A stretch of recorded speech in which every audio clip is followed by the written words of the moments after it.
Welcome to another edition of LRMania Reviews, and today I'm reviewing the June 12th, 2017 edition of Monday Night Raw. So this show, we all know, is going head-to-head with Game 5 of the NBA Finals. Warriors are up 3-1. It's in Golden State. They're probably going to beat Cleveland. If they win, series is over. They're crowned champions, so it's a closeout game. They are going to get slaughtered in the ratings, so they start the show off very smartly with having Brock Lesnar. So it's announced Brock will start the show.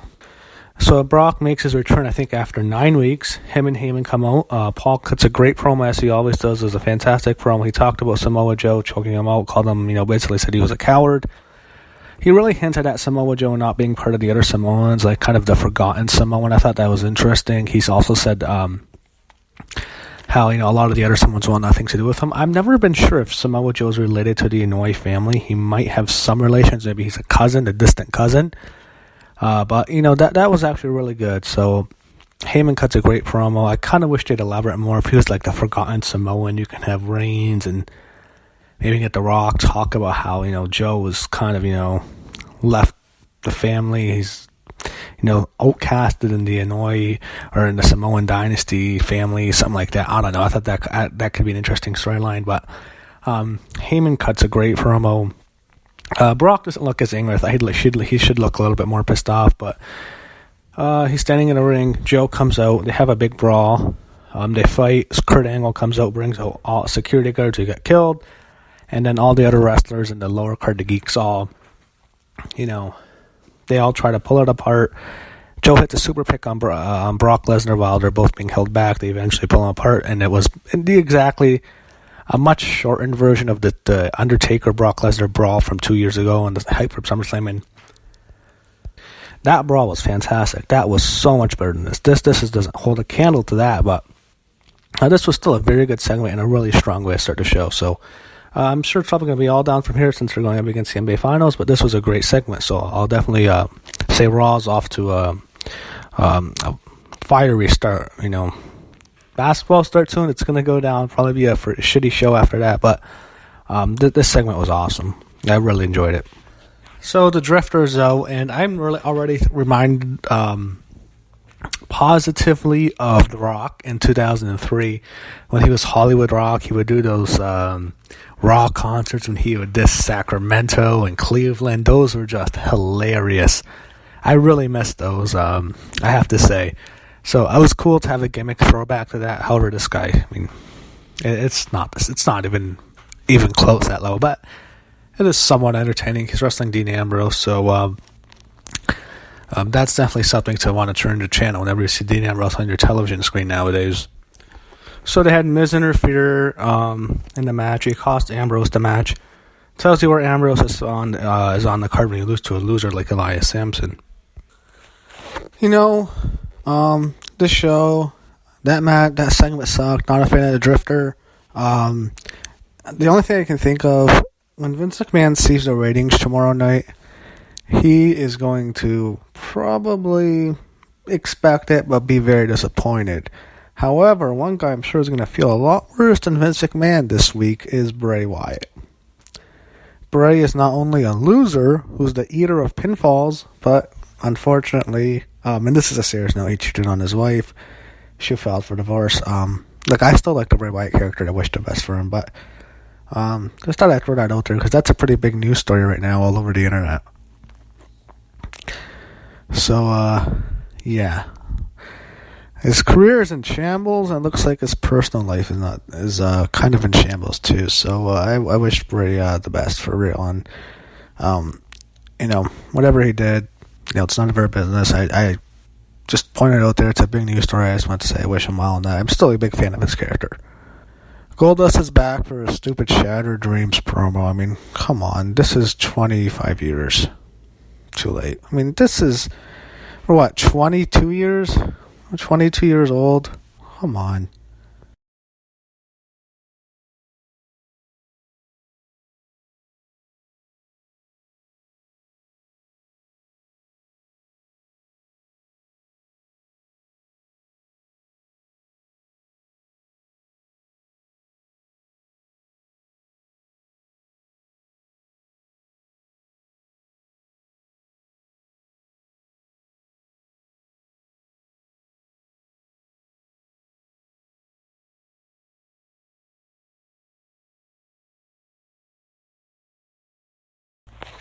Apologize for that. My mic was off for a bit. They had the cruiserweights on.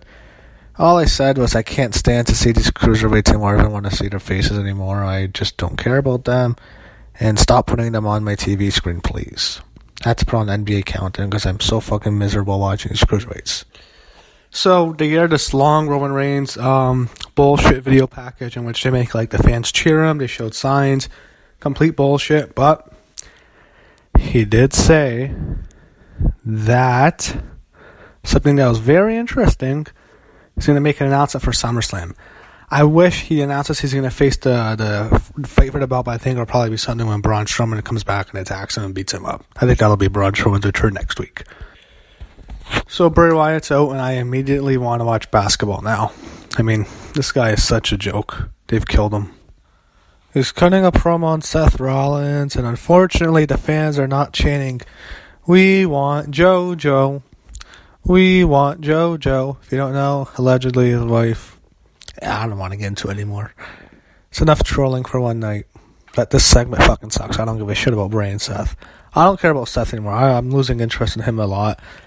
And I really don't want to see this match at all. I can give two shits about it. And we know how it's going to end anyways. We know what will probably happen. Bray might win the first match. We know at the end of the feud who's going to come out on top, so who cares?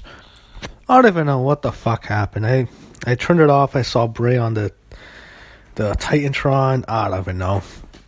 So they showed Charlie Caruso in the back, who is looking smoking hot as always, showing some great cleavage, wearing those amazing exposed chest dresses that I love.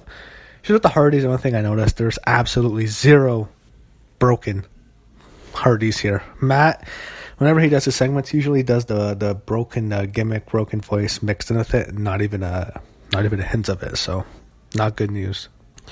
We'll see what happens with this 2 out of 3 falls match. Don't really care. I mean, I think the Hardys are going to get very stale like the Dudleys did when they return if they don't get to use the broken gimmick. So I think they've thrown in the towel. I see Titus O'Neil with Apollo Crews in the ring right as the game is in the first quarter. So, yeah. I think that'll do it for Raw tonight. If something else happens, I'll have it on and then I'll have it, follow it on Twitter. If something happens, I'll talk about it. But right now, I think I'm going to concentrate on the game. Randomly put it back on Raw, and I get to see Alexa Bliss's fine ass back on Raw. So I'll see what happens here. So the segment is fucking terrible. It's dying of death. They had Nia come out. Terrible. Mickey James and Dana Brooke. No one cares, but Emma's back, so this should get interesting. Always really liked Emma. So, segment, after Emma come out, Sasha came out, she got a big pop. Crowd liked her a lot. She came out, she teased, she went after Alexa, she put her arm around her, and, of course, that whole friend thing, that girl's to put your arm around her and club, and hits right in the face. They tease something with Sasha and Alexa. They're going to do that, but they shouldn't do a Great Balls of Fire. They should save that for SummerSlam. Maybe even WrestleMania, but we won't see that for a while. Other than that, it looks like we might get some kind of six-woman tag right now, so we'll see what they do. Worth noting, no Bayley. Bayley was barely mentioned here, so... Also interesting, Bayley was not on any of the house shows. She was on no house shows and probably won't be on Raw for 2 weeks in a row. That is somewhat interesting. I'll leave it at that.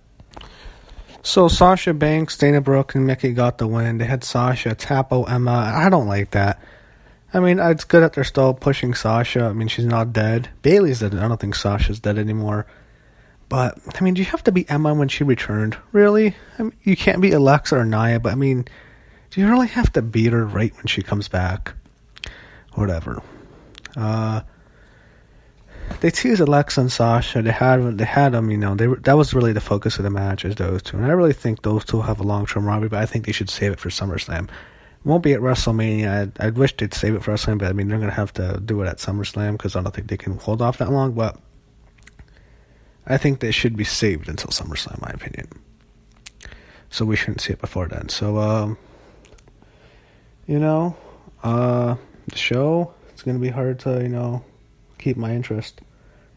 Don't care about the stupid Miz tag match, and 2 out of 3 falls match probably happens at halftime during the game, so that at least should be a really good match. So I have to give credit where credit's due. They had Corey Graves have a good sit-down interview with Bailey. I was getting concerned. I thought something happened to Bailey. I was afraid she popped a bonus violation. It was a nice sit-down interview. Bailey came off as likable. I mean, at least they're not giving up on her. They wouldn't invest this kind of segment into her if they're done with her. So at least they're trying to at least give her something. So there's a step in the right direction of Bailey. So hopefully they revive her. She's still young. It'd be a shame if they actually kill her, but I have no confidence in it if they can book her strongly. So it was, again, she came up. I mean, the last few weeks she's taken 100 steps back, so this was several steps back up, if I can put it like that. So they still have a lot of work to do. They've done some damage, but today was a step in the right direction, so I'll give them credit for Bailey. I'm watching the game right now, since, all the stuff I kind of interested has already happened on the show. We saw Brock Lesnar come out with the segment with Joe. It was really good. You had the Bailey interview I liked. We got to see Alexa Blitz's fine ass. We got to see Sasha Banks' fine ass. Emma's back. So a lot of the stuff I was looking forward to on the shows is seeing is already there. They did a Finn Balor video package. I don't think it's going to be on the show. And then I turn on this TV channel randomly, and I see The Miz and the fucking teddy bear on the bicycle. Okay. That's it. Oh my God. I'm afraid this is going to be a recurring character now. I'm not lying. This is going to be like that fucking Adam Rose bunny. This is the Adam Rose bunny reincarnated. So, halftime is about to happen very soon. When the games are commercial, I flip to Raw, and I see the cruiserweights. Terrible timing, WWE. So apparently that Dean Ambrose dressed as a bear is supposed to be one of the worst segments of all time. I am so thankful I missed that. I heard it's as bad as the This Is Your Life segment from a few weeks ago. Man, I'm happy I didn't see that. So we're at half. We'll see what's happening on Raw. I think now's a good time to have the 2 to 3 Falls tag match. Looks like the Warriors have this game set. Looks like it's over. I mean, they're up 11. I think the Warriors will be NBA champions tonight.